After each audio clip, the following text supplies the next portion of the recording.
Assalamualaikum warahmatullahi wabarakatuh. Selamat siang, salam sejahtera bagi kita semuanya. Shalom, Om Swastiastu, Namo Buddhaya, salam kebajikan. Yang saya hormati Wakil Presiden Republik Indonesia, Bapak Profesor Dr. Kiai Haji Ma'ruf Amin. Yang saya hormati Ibu Dr. Puan Maharani, Ketua DPR RI, beserta para pimpinan dan anggota Dewan Perwakilan Rakyat Republik Indonesia. Yang saya hormati Bapak Dr. Bambang Susatyo, Ketua MPR RI, beserta seluruh pimpinan dan anggota MPR RI yang saya hormati.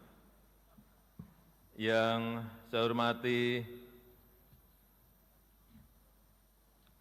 Bapak Lanyala Mataliti, Ketua DPR RI, Ketua DPD RI, beserta para pimpinan dan anggota Dewan Perwakilan Daerah Republik Indonesia. Yang saya hormati pimpinan dan anggota lembaga-lembaga negara. Yang saya hormati Bapak Jenderal TNI Purnawirawan Prabowo Subianto, Presiden terpilih Republik Indonesia. Yang saya hormati para Menteri Kabinet Indonesia Maju, Jaksa Agung, Panglima TNI, Kapolri, dan Kepala Lembaga Pemerintahan,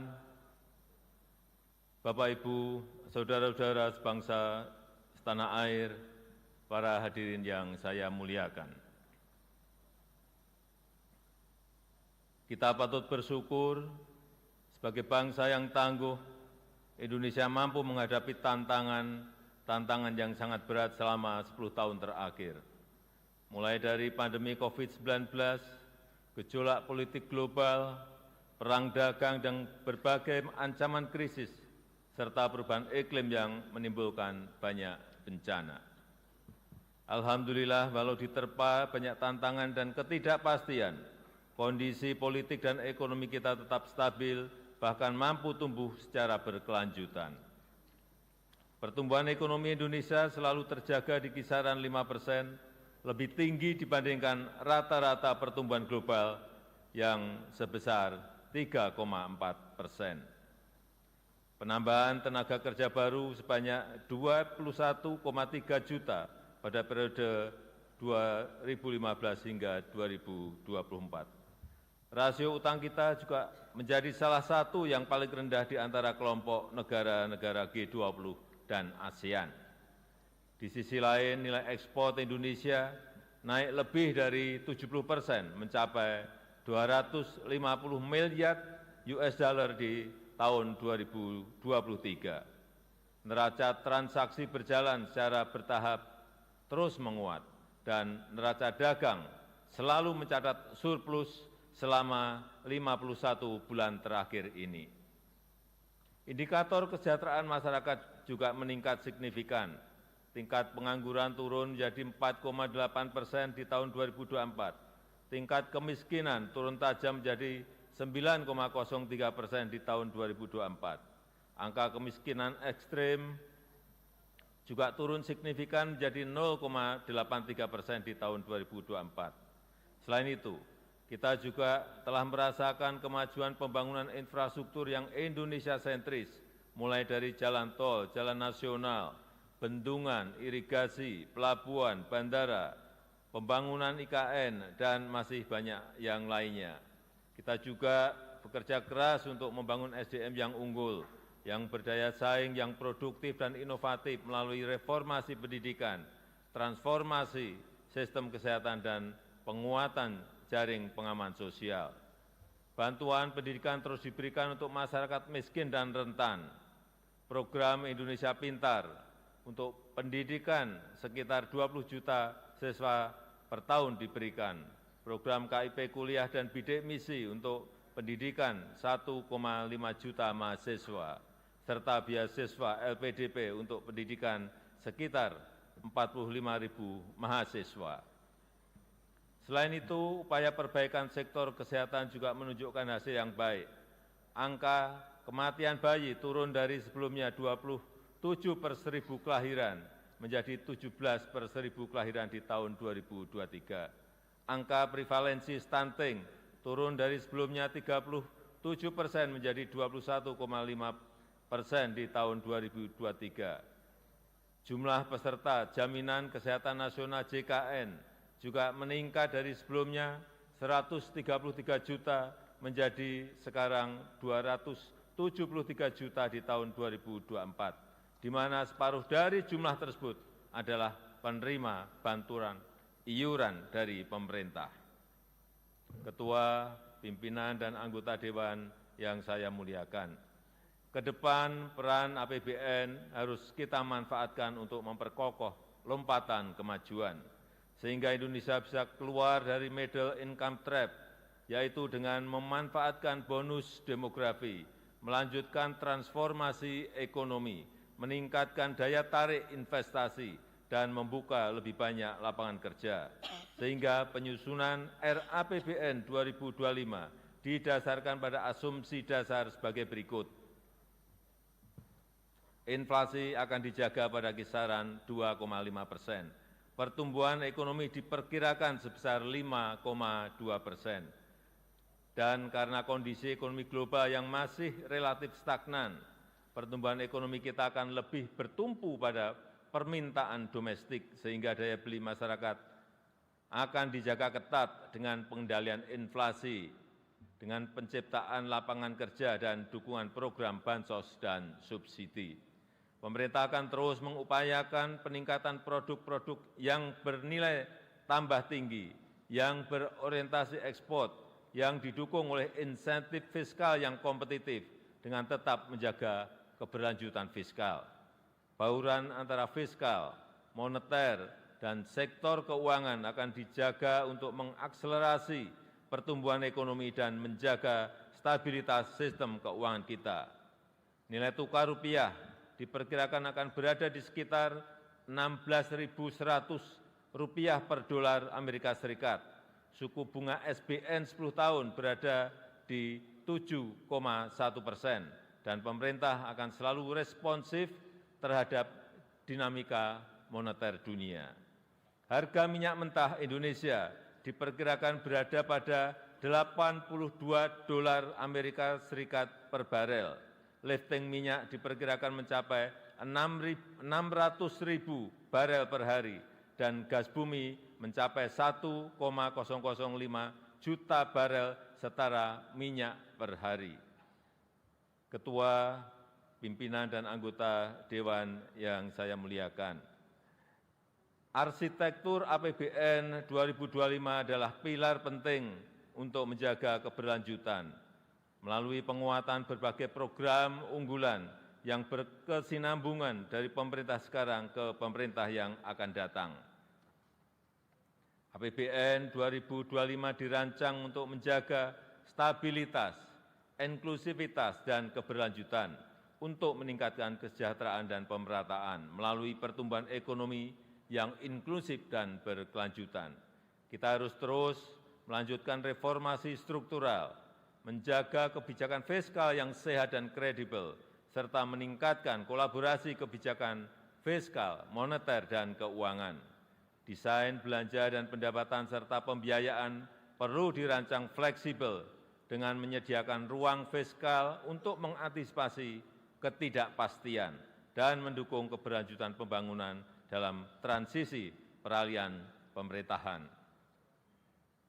Strategi kebijakan jangka pendek akan difokuskan untuk mengakselerasi pertumbuhan ekonomi, menguatkan kesejahteraan, dan pemerataan antar daerah.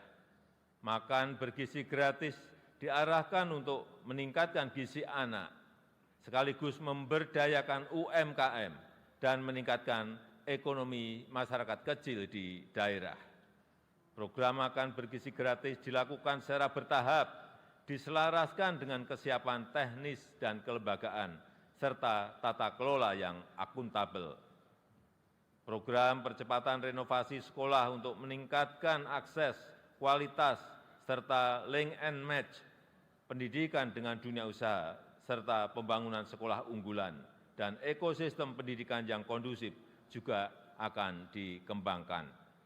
Dan untuk mendorong produktivitas, menjaga pasokan dan keterjangkauan harga pangan, diperlukan penguatan lumbung pangan dan jaringan irigasi. Serta untuk meningkatkan ekonomi masyarakat diperlukan peningkatan pembiayaan rumah murah untuk rakyat dan peningkatan permodalan bagi UMKM. Sedangkan untuk strategi jangka menengah diarahkan untuk mengakselerasi transformasi ekonomi menuju pertumbuhan ekonomi yang inklusif dan berkelanjutan yang dilakukan melalui pertama, mewujudkan SDM unggul yang produktif, inovatif, dan berdaya saing melalui pendidikan bermutu, makan bergizi gratis, dan renovasi sekolah, serta kesehatan berkualitas dan perlindungan sosial. Yang kedua, penguatan hilirisasi dan transformasi hijau untuk meningkatkan aktivitas ekonomi bernilai tambah tinggi yang rendah emisi dan berorientasi ekspor. Yang ketiga, meningkatkan inklusivitas dan berkeadilan untuk mewujudkan kesejahteraan yang merata untuk seluruh lapisan masyarakat di seluruh wilayah tanah air Indonesia. Keempat, melanjutkan pembangunan infrastruktur sebagai pendukung transformasi ekonomi, khususnya pembangunan infrastruktur di bidang pendidikan, pangan, energi, dan konektivitas. Kelima, pemantapan implementasi reformasi birokrasi dan penyederhanaan regulasi. Keenam, peningkatan ekonomi kreatif dan kewirausahaan melalui pemberdayaan dan peningkatan akses permodalan bagi UMKM. Ketujuh, penguatan pertahanan dan keamanan serta kemandirian pangan dan energi. Yang kedelapan, penguatan nasionalisme, demokrasi, serta penghormatan dan penegakan hak asasi manusia. Ketua, pimpinan, dan anggota Dewan yang saya hormati, RAPBN 2025 juga menekankan pada optimalisasi pendapatan, belanja yang berkualitas, dan pembiayaan yang inovatif. Rasio perpajakan akan terus dioptimalkan untuk memperkuat ruang fiskal dengan tetap menjaga iklim investasi, keberlanjutan dunia usaha, dan melindungi daya beli masyarakat. Belanja akan dijaga benar-benar efisien dan produktif, agar selain mendukung program prioritas pemerintah, juga dapat menghasilkan multiplier effects yang kuat terhadap perekonomian. Inovasi pembiayaan yang fleksibel dengan kehati-hatian yang tinggi akan terus ditingkatkan melalui kerjasama pemerintah dan badan usaha, penguatan peran lembaga pengelola investasi, dan pendalaman pasar keuangan. Gambaran besar arsitektur RAPBN 2025 adalah sebagai berikut. Belanja negara direncanakan sebesar Rp3.613,1 triliun, yang terdiri dari belanja pemerintah pusat sebesar Rp2.693,2 triliun dan transfer ke daerah sebesar Rp919,9 triliun.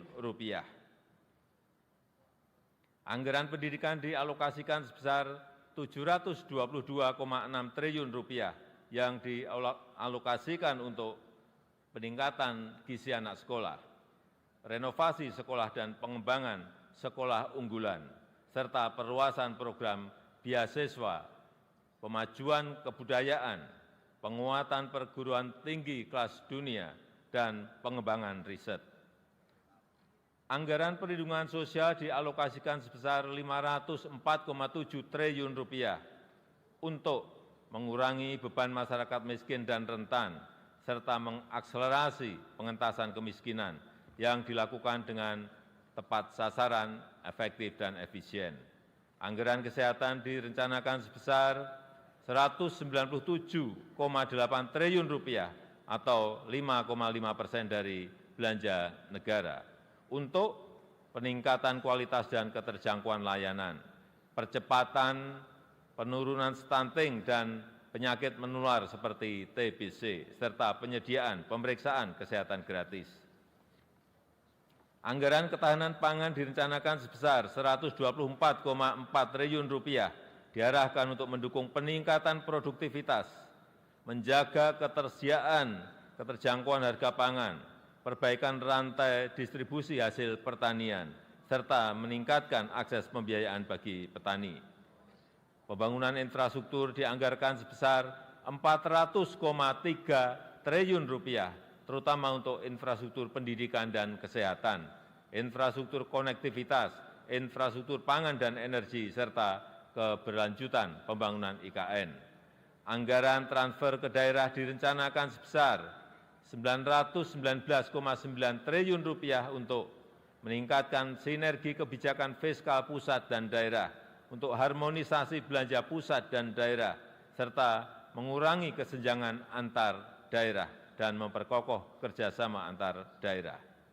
Peningkatan pendapatan asli daerah harus tetap memperhatikan iklim investasi, kemudahan berusaha, kesejahteraan masyarakat, dan penguatan akses dan kualitas layanan publik.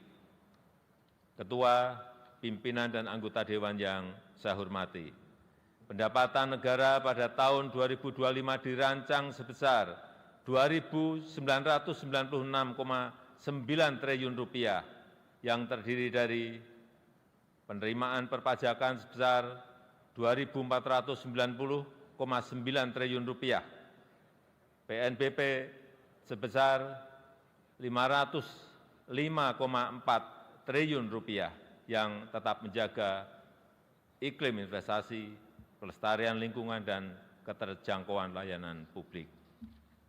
Reformasi perpajakan akan dilanjutkan melalui perluasan basis pajak, peningkatan kepatuhan wajib pajak, perbaikan tata kelola dan administrasi perpajakan, serta pemberian insentif perpajakan yang terarah dan terukur.